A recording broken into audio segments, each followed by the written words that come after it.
Well, there you have it. So we have Reagan in not to talk about everything that happened on this particular date, but what has happened in her life. And so we kind of want to get her perspective. She's been in, as you heard her say, she's been in public education system for 33 years, and she's a believer, and she carries that out. In fact, if you have a problem with me, you can blame her. It's her fault because she was on the committee that brought me to this church. So anyway, it's 1/7 your fault, I guess. I don't know how many There were were on that. 7 of us up there. Yes, that's right. But anyway, so she's got a great perspective on this. She's seen it from so many viewpoints. And so I've just asked her to come in and talk to us about Christians in the public education system.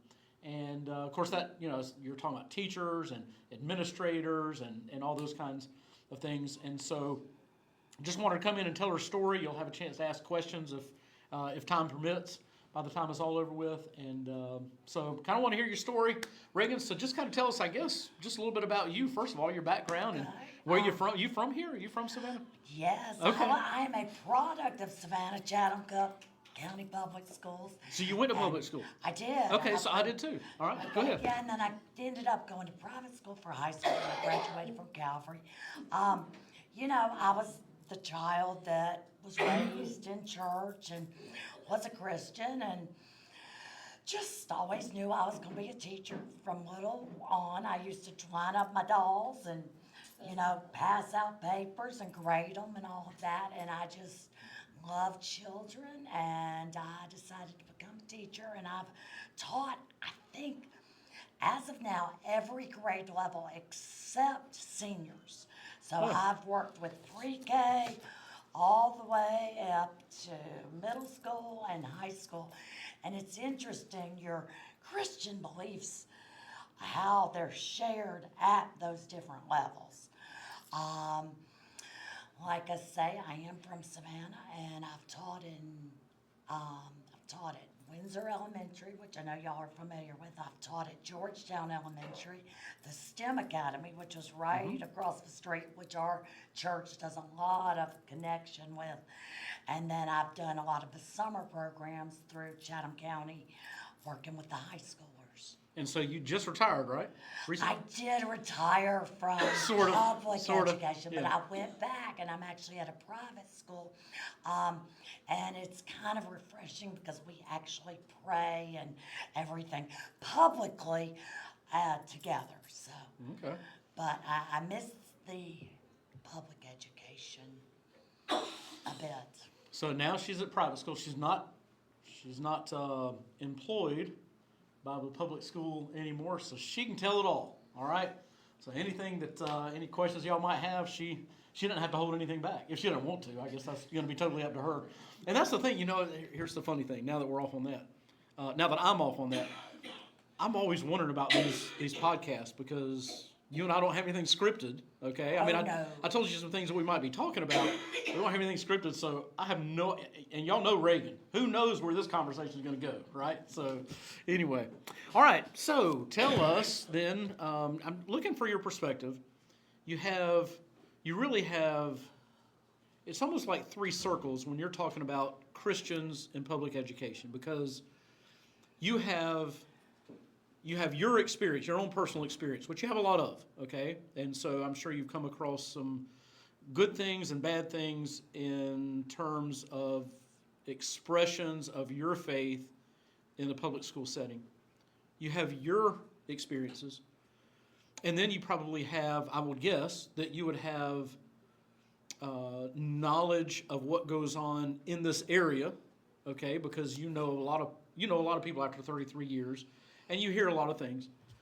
And then there's the wider range that extends maybe even nationwide that I don't know what your exposure is there. So I guess when you're talking about expressions of your faith in the public system, it might help if we know what realm we're talking about. You know what I mean? Does that make sense? When you're talking about public education, we all go to the separation of the church and state. They took prayer out of public schools. I could get in trouble technically you have these people who are looking to start a fight. When you talk nationally, I think. Okay, all right. In Savannah, I don't see that as much, and I've been very open about my faith in the school system. My husband jokes that I'm now, like, we can tell it all. I'm the whistleblower here. He's like, "You're gonna get fired. You're gonna get fired," because I have stopped and just in the middle of something and prayed with a student. But So you have been able to do that. Like you felt a freedom, at least somewhat, to do that. yes. Okay. Am I supposed to? Were we supposed to? Probably not. But it's a fine line. When I first started teaching, before we went to lunch, and this was in the early 1990s, like maybe 1989, the whole school would say a blessing, which I thought was interesting. And then the court cases came and no prayer. I mean, and they would say that. But what's so interesting, Lane, is I think the majority of people have their own faith and they're comfortable with it. And then it's just these few people who are looking to start a fight that would be a reason you would get in trouble, if that makes any sense. One of the things as I interact with students as they are struggling through something, I'm like, well, do you have faith? And, I don't say, are you Jewish, are you Catholic, are you Muslim? I'm like, do you have faith? And that's a way to open it up. And then another good question, do you believe in the power of prayer when they're going through something really bad? And usually, most of the time, most people say yes among the children. Another good opener in public school is, do you go to church? What do you do on the weekends? And they always, oh yeah, my dad goes to so-and-so, or when I spend the weekend with my grandma, we go to church. Because believe it or not, and I don't know if it's because of the Chatham County demographics, I'm trying to think of our percentages. I think we have a higher percentage of African American in Chatham County in our schools. And I would say, y'all, though the African American culture, they attend church. I mean, that's part of it. It's the family. They are there on Sundays. Like more so than Caucasians or Hispanics, you think? Or, is that your experience? In my experience, to be honest, yes. Okay. And I don't know if it's because the other, you've got that divide where the private schools sometimes are more white, and I don't mean to get off on that tangent, but there is faith in schools. It is there among the children. And they talk about their grandmothers and they pray, which I think is great. Something I was telling him earlier, and if anybody's listening out there, a lot of the churches downtown have something where the students do an Easter speech. Has anybody ever heard of an Easter speech? I hadn't until you said You've something heard like of that. an Easter speech, Yeah. which is so interesting. And I don't know your perspective of the Easter speech, but it's almost like is it a tradition? Is there a certain age where you have to do it? And it's almost like a profession of faith. And I think it's in the African American culture. So that is a great way that I was able to open up that conversation. Hey, did you do your Easter speech? And they would be, yeah, okay, so you have heard of it. And I'd say, will you tell us your Easter speech? And they were so proud, my students, they would stand up and recite it in front of the whole class. And that was a great, it says, is it a testimony? Is that what you would call it? Yeah. And that was a great way to get them to talk about it. I guess I'm more talking about the witness of Christ in schools. Sure. Coming from the questioning of where do you go to church, what's your Easter speech, and then you find out other students, oh, they go to church here. Oh, my granddaddy used to be the preacher at this school. Savannah's a small town. I know you've been here a while, but it is a small, small town. So I know I'm going off on a tangent. No, What no, was no, the no, no. question? So, okay. So you talked about y'all used to be able to pray before you go to meals Yes. and all that kind of stuff, and you can't anymore. Do you remember about when did that change? Do you? I mean, I'm not looking for a specific date, but can you just like around about when?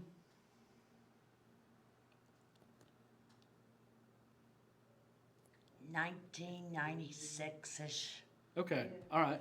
And I don't know, and it'd be interesting to look up the court cases. So that would have been of what soon after happened. you got. I mean, just a few years after you Yes, started. yes, it totally changed. And So- you were almost scared to talk about it with kids at school, but not among teachers.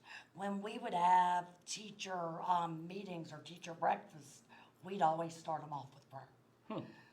Like it even was- after that? After Yeah, that? even court- today. Oh, Even okay. today, when we gather as a group.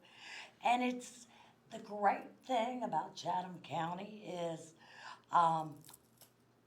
people are respectful of other people. So, you know, if I'd say, do y'all mind if I say a prayer?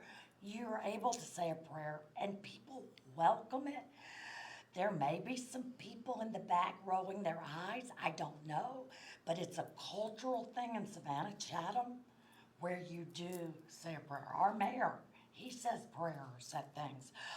You know, our school board in Chatham County, we have a preacher on our school board. Did you know that? I did not know that. Yes, and he, you know, they call him the Rev, and even his name tag, you know, at the horseshoe at the Board of Education says Rev, and that gives a perspective of, you know, it's okay, and I love that about Chatham, and maybe I'm taken away because we always think it's so negative in public schools, and let's be honest, when they took prayer out of schools, I think it really changed the world we live in. I think we took a protection away from schools, but it's still there. I've even, and at May Howard and at STEM, we've actually had Bible studies in our classrooms. Now, not during school, but the teachers, Afterwards. yeah, and I mean, that makes sense if they allow, you know, you could have the Purple Cat Club. If they allow the Purple Cat Club to meet, of course they're gonna allow, you know, Christians to meet. I think I'd be curious about both of those actually. I mean, you know, we do that. Well, didn't the public school system allow like the cafeteria spaces to be used for church meeting spaces on Sundays? Yes, you can rent it. Yes, anybody could rent it. Like I say, the Purple Cow Club could rent it. So there's no discrimination, if that makes sense. But they have to keep it equal in order to not get in trouble, if that makes any Oh yeah, sense. yeah. But it's kind of a refreshing thing that we do have people that do pray. Now, there are some negative people, and that's where I deal with on staff who kind of laugh. And I think it's in everybody's Christian walk when you're talking about Jesus, and I'll say prayer, and they'll roll their eyes. I mean, that's living in the culture we live in. Sure. I think. It's a fallen So, world. Yeah. Yeah, unfortunately. So I want to get back to the prayer in school Okay, thing back to because prayer in school. Does anybody know what year that is? Can somebody Google it? Does anybody have a phone? when it was taken out altogether. Yeah. Well, I mean, they talked about that in the 1960s. They talked about prayer and the Bible study, but Yeah. now what you're talking about specifically, not even being able to pray over the meal, I'm not sure. Obviously, it was in your, Yes. Well, okay. but obviously, y'all continue to do We that did here. it in Chatham until- County. yeah. We did.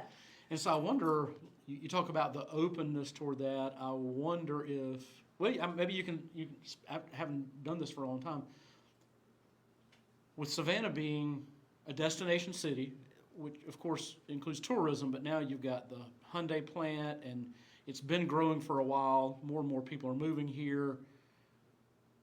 Has that started to change at all, the openness toward faith that you once saw? Has that diminished any, or is that still pretty much the norm? It's still pretty much the norm, but it's funny that you say as these newer companies have come in, you're getting different cultures. When was it? June 25th, 1962. 1962. Supreme Court decision, Okay. unconstitutional. What I've seen in my passage of time teaching in Chatham County now, and it's an increase in like the Muslim faith, an increase in the India, China type religions, which originally, I guess, because Savannah was small, you know, everybody knew each other. But as more companies have come in from different countries, The ports are ports, exploding. yeah, we've seen more, and it's very interesting. And one of the things that Chatham County schools, and I think all schools do this, and is to produce productive citizens, is to teach about cultures. And how can you teach a culture if you can't teach about their religion? Does that make sense? So we would have, you know, we'd have International Night. And if you're talking about International Night, you would talk about the different ways they celebrate Christmas. And it's, you know, it's an interesting thing to share that. And I guess my role as a teacher is not to make judgment. Does that mean I have to listen to what these children experience? And I think, you know, as people, as human beings, and as Christians, we're not to judge, we're to listen and offer prayer to people who need it at a time that need it, but not to try to sway them to my religion, if that makes sense. So you don't want to be the ones that's rolling your eyes at when other people are talking. It I gotcha. hurts, but you know, as people are older, they've gotten turned off, I think, by things that the biggest argument I get with my fellow teachers, and they may be watching this, is if Jesus exists, you know, how can all these horrible things happen? And they're talking about the things that we see happen to our children and the school shootings and all that. But I think Jesus, if you watch God Is Not Dead, I have seen that. yeah, I mean, God is in our schools. He has a plan. As teachers, we have to tiptoe around it, but Okay, so that leads to the question that I probably should have asked to begin with. yeah, because I'm all in space. No. Okay, let's go. No, and I'm with you. We'll go to space together. So so you've talked about some of the things that you've been able to do and those kind of things. And let's find out how far out of bounds those things are.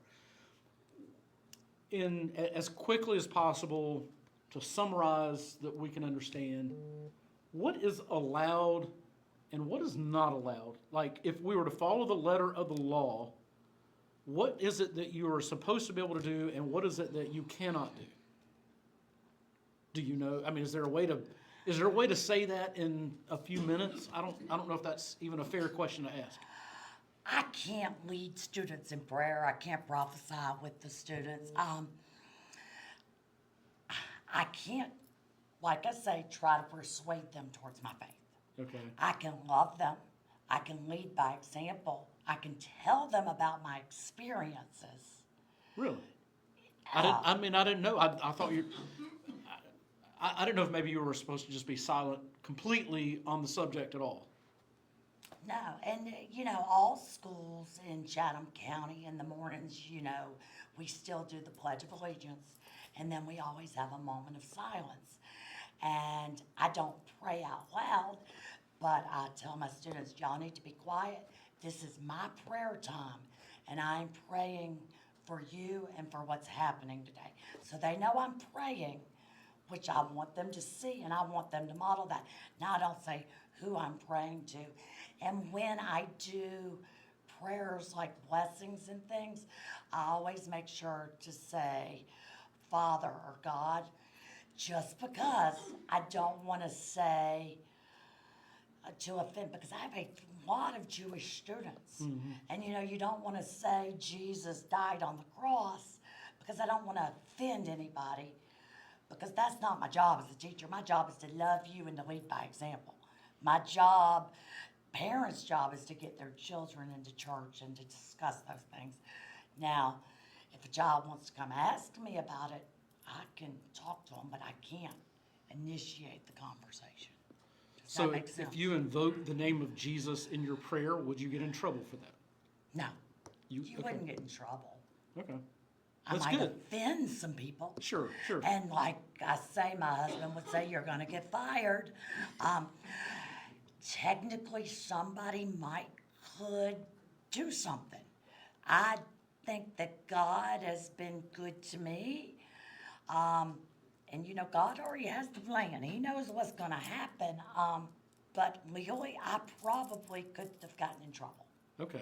Legally, some of the prayers we say, we could get in trouble for. So most of the principals that you've worked under and vice principals, have they been pretty supportive? Like at STEM, like she's been very open with us. We Now, I invited her. will say this, she can't initiate prayer. As Okay. a principal or a leader, they cannot initiate Really? prayer. So No.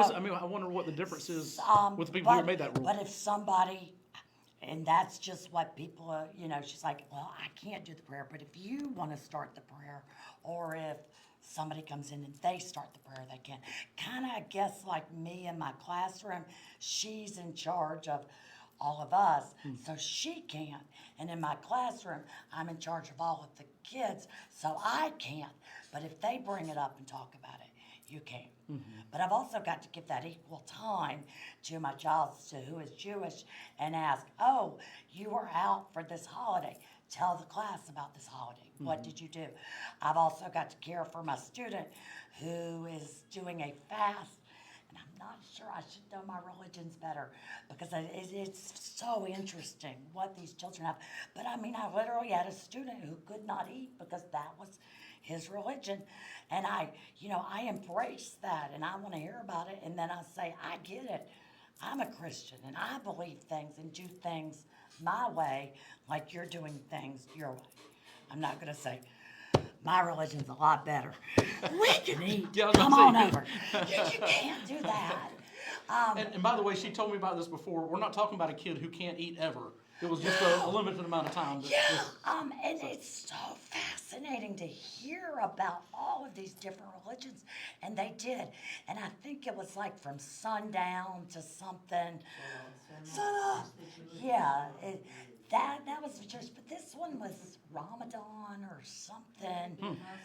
Yeah, it was Muslim, and it was very interesting. So, and I let those students share because that's the world we live in. We have to respect others. Sometimes I do have to close my mouth for judgment. They'll, do something, but you don't. I guess my message in the podcast that I want you to know is God is in schools. Okay. Don't think he isn't. In Savannah Chatham. Now up north it may be different, So we're kind of a conservative area in some ways. In religion, I think Savannah Chatham is very conservative. So we're still in the Bible Belt, I guess. Yeah, you know, I guess that but sums it up. We're in the Bible Belt. It may not show up. Honestly, it probably doesn't show up in church attendance all that much, but in things like that, people will grab hold of that and they'll respect it at the very least. So that part's good. Have there been any times where you or somebody that you knew got in trouble of any kind? Maybe they stepped over the line, or at least somebody thought that they had stepped over the line, anything like that? Just me when I go home, Jimmy, I did this. He's like, you're gonna get fired. No, honestly, no. Somebody's got to work in the family. Somebody, yeah. No, because I pray to God, and this is how awesome our God was, am I doing the right thing in talking about this? Praying with a kid who lost a parent. And, and I we guess you didn't see all even- kind of heartbreaking stories. Oh my goodness. And I wouldn't actually, we just pray. Let's just stop and pray. I didn't say who we were praying to. I have to protect my job, like Bruce says. Mama's got to have a paycheck. But we just stop and pray, and I just say, I am praying for you. So, it's a good situation. Goodness, times have really changed. Both of my parents were public school teachers, and it was a different day. I remember, praying over the intercom before school started, and those kinds of things. And it is just a different world, but it is nice to know that there are, at least in this area, there are people who are still open to that kind of thing. Yeah, you just have to be careful with the separation. And I Googled this because I was curious how I was going to talk about it. This says, in many cases, policies around religious expressions are becoming stricter to avoid the favoritism of a particular faith. Yet, recent court rulings have clarified that educators and students do not lose their own personal rights. So here they're saying separation, we have separate church and school, but you're also Lane Sanders, and you're an amazing human, and we value you, and we want to hear about you and your experiences, and you have that right, and I have that right. Fellowship of Christian Athletes, they have that right to do that. So you just have to walk that fine line. And it's kind of, we're on the pendulum right now, how we swing. Yep. I feel like we're on more of a swing towards more religion in schools. And I'm not saying necessarily what type of religion, but the loving people and listening and giving them value. Well, okay, so Are we I going wasn't. over time? No, What's our time? we're good. Y'all ready to leave yet? Can we make it? Okay. Okay, so we'll get into some fun stuff here, because since you brought that up, I do see the pendulum thing. It's always there, and it used to be like when a lot of these folks in here, when y'all were in school, that was ingrained, right? I mean, the Bible, prayer, it was just a part of it. What is your saying? That's how it was like in the ancient days when Bruce was in school. Y'all probably didn't even know that they had school when Bruce was up, but anyway. And then you had the 1960s, and you had this rebellion against that, and then you did have these hardliners who jumped in and said, we're going to look for any, a while back I read about a school that went to go watch at Christmas time. They went to go watch a Charlie Brown Christmas. Well, somebody raised a complaint about that because in the middle of that they tell the Bible story, and so they can't go watch a Charlie Brown Christmas of all things. How ridiculous is that? So then you had that, but now it does seem like there is a pendulum that's moving back toward the individual rights of believers or people who are people of faith, whether it's Christian or not. And so that kind of brings me to something else that I wanted to ask you about and just kind of get your thoughts on. Just 2 days ago, President Trump made an announcement to the Religious Liberty Commission that there were going to be some new guidelines that they were going to release regarding prayer in schools. And so I'd be curious to know what your thoughts are about this. He just talked about protecting individuals' rights to pray in school. And let's see what he says. He said, for most of our country's history, the Bible was, and this is where it's kind of curious because Christianity is never mentioned, but he did talk about the Bible in particular when he's talking about this. He said, for most of our country's history, the Bible was found in every classroom in the nation. Yet in many schools today, students are indoctrinated with anti-religious propaganda. Some have already been punished for their religious beliefs. And he's referring to a Texas student who was punished in her school for organizing a prayer for an injured peer, somebody who they went to school with. And so he established, actually back in May, I believe it was, he instituted the Religious Liberty Commission, which I don't know who the president is. He's the lieutenant governor of Texas. But the vice chair of that commission is Ben Carson, and some of you may know who that is. So here's what a few people are saying about it. Trump said this. He said, "I'm pleased to announce that this morning that the Department of Education will soon issue new guidance protecting the right to prayer in our public schools." And then on the other spectrum of that was Rachel Laser, who's the president of Americans United for Separation of Church and State. She said, "We will continue our efforts to protect inclusive public education. We call on this nation to recommit to church-state separation before this safeguard of democracy and freedom is further attacked." So anyway, I just thought that was pretty interesting. That's on a national level, okay? So he's talking about that. And this is after you and I had already agreed to have this conversation, because that was just Monday. And then last night, I was watching the news, and in South Carolina, they're introducing, right next to us, they're introducing legislation that would further that same agenda. It's bipartisan. It's already been passed through the House, I think, there in South Carolina. And let's see. I'm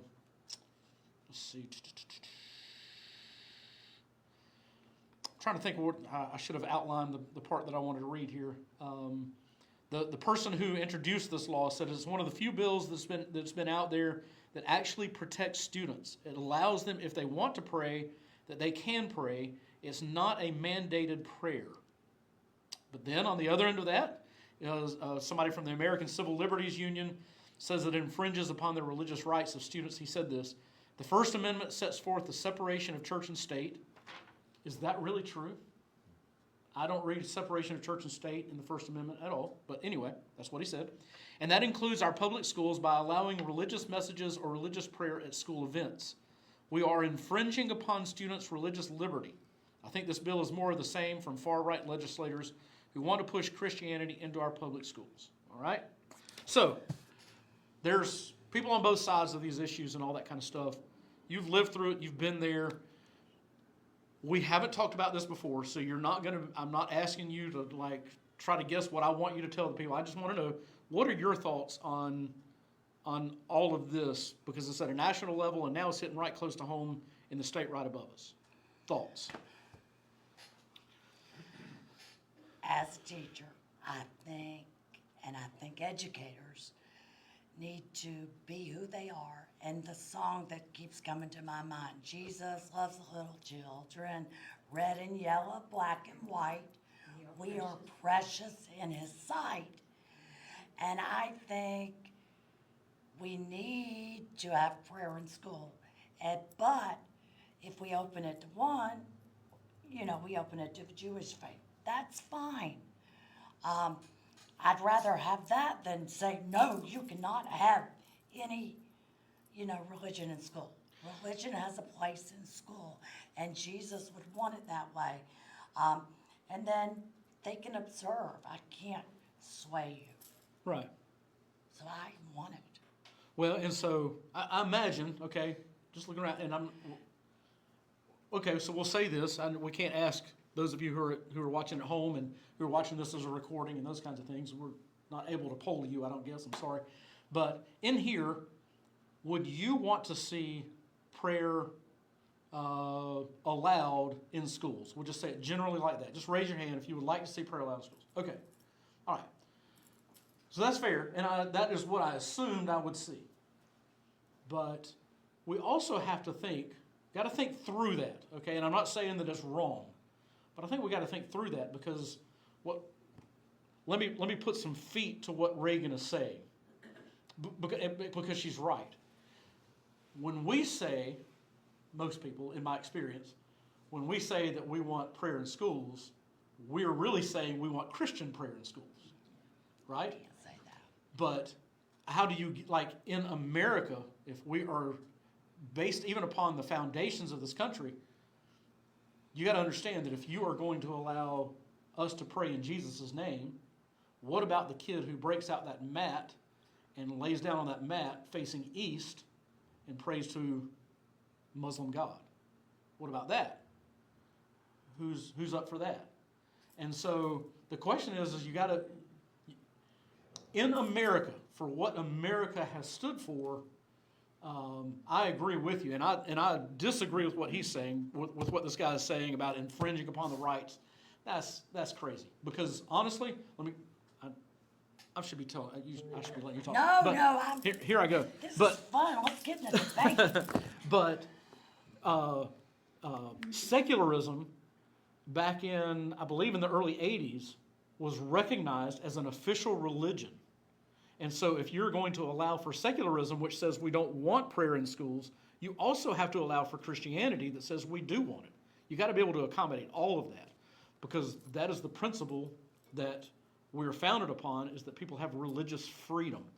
So yes, I want Christians to be able to pray. I want Reagan to be able to pray. Well, she's out of it now. She's where she can and does openly.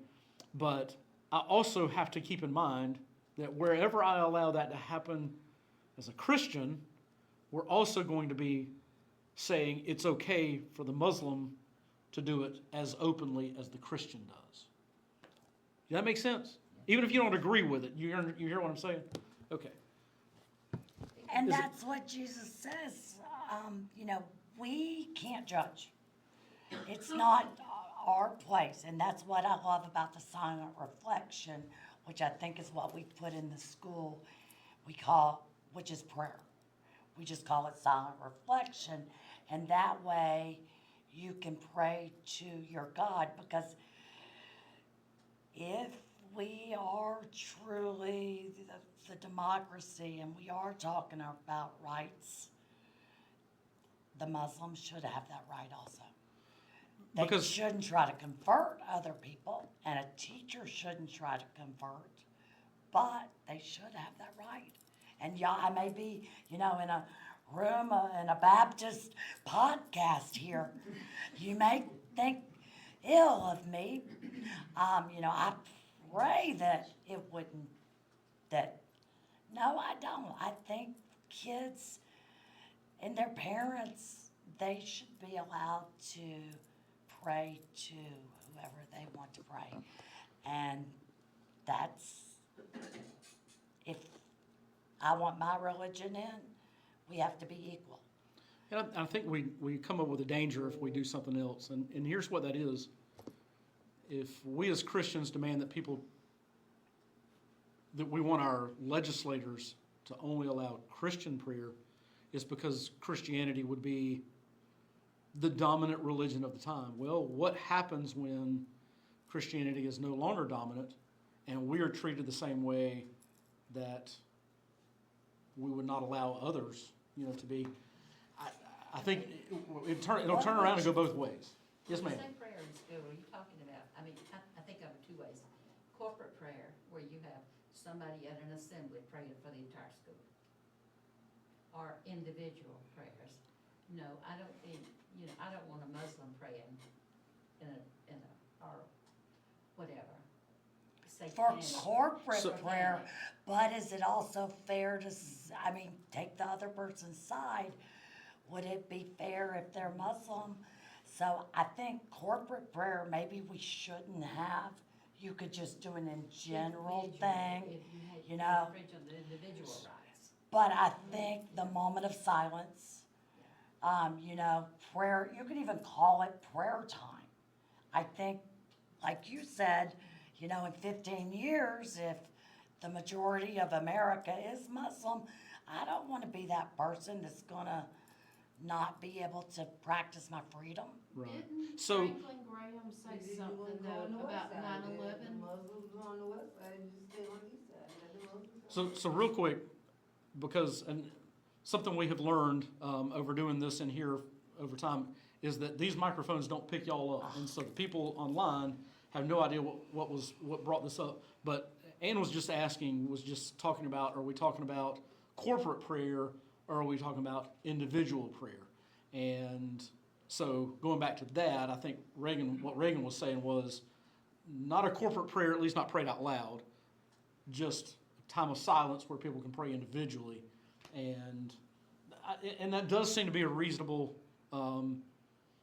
compromise, because then people get to exercise their religion. Nobody is discriminated. Nobody is mandated to pray a Christian prayer. Nobody is mandated to pray a Muslim prayer, any of that kind of stuff. So, again, you're protecting The personal freedoms. rights, the Yes, freedom that America was built on. that actually is the First Amendment, not Right. what he said. He needs to go through and read that thing again before he opens up his mouth, but whatever. So, yeah, that's what, go ahead.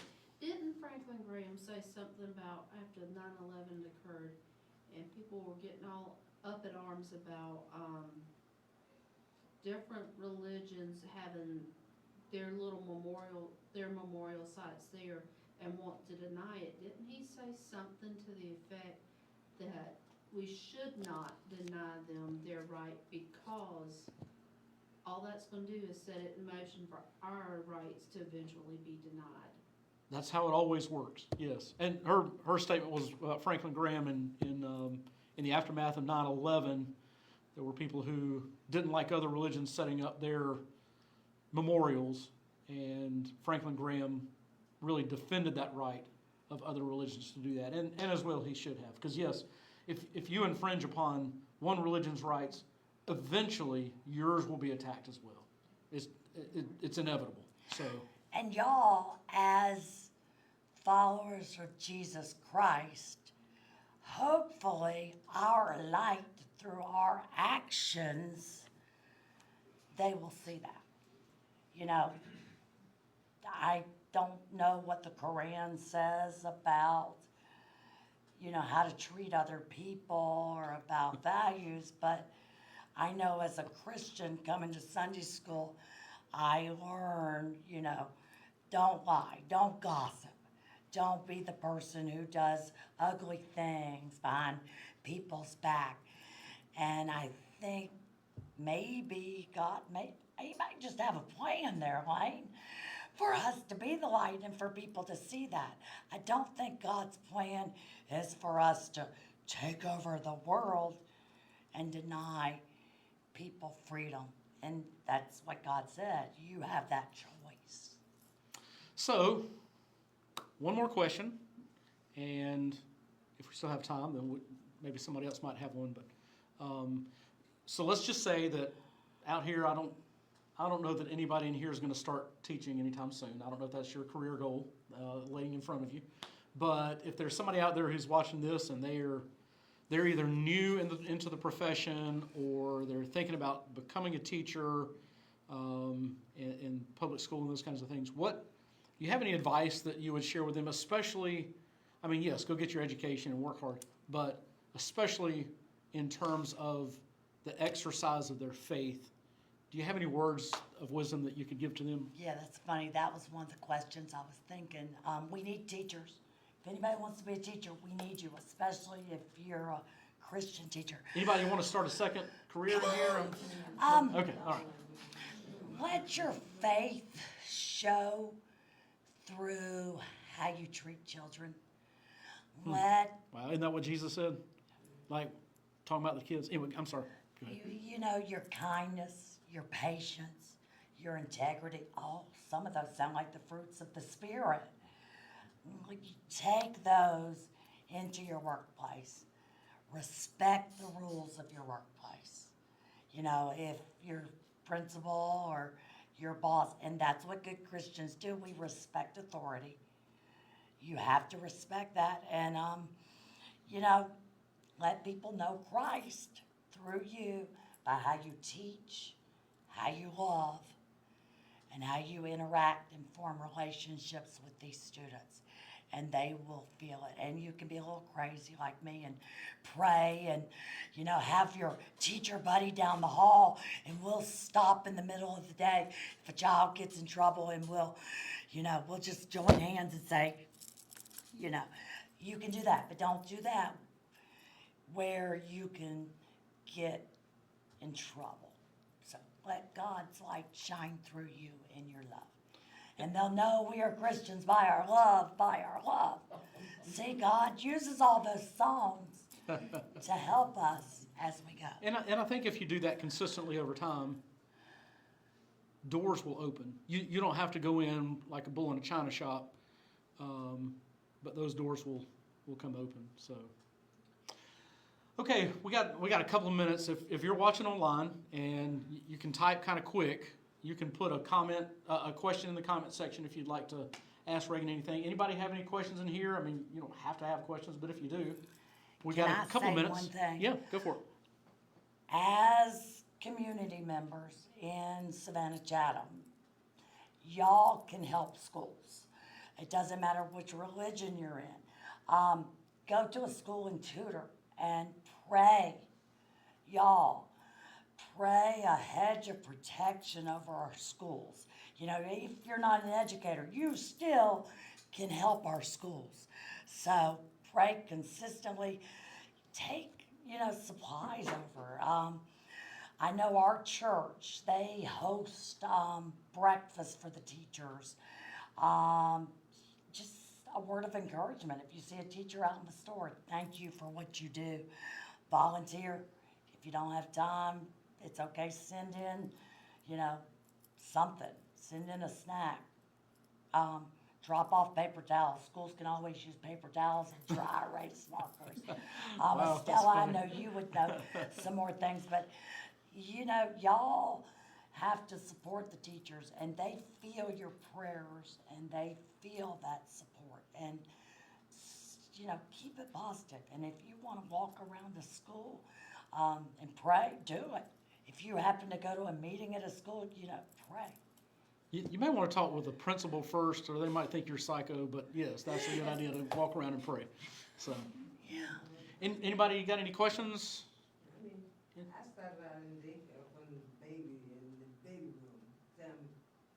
And that's another podcast on the role of parents in education. Yeah, and because really, you think about it, in the home, no matter where you send your kids, no matter what they're exposed to, if you're doing what you need to do in the home, then oftentimes they can withstand that stuff, and oftentimes, But oftentimes in the defense, some parents are so busy working yeah, to bring food on the table that the teachers have to do. She was saying, it starts at home, but it's a partnership. We Sure. all have to work together as a community. That's why, if y'all can, please volunteer and pray. Anything online, Candace? Any questions? Do I have a following? I'm not like Taylor Swift on the Kelsey Boys podcast. Darn. maybe that's how we get more views. But we're interviewing Taylor Swift.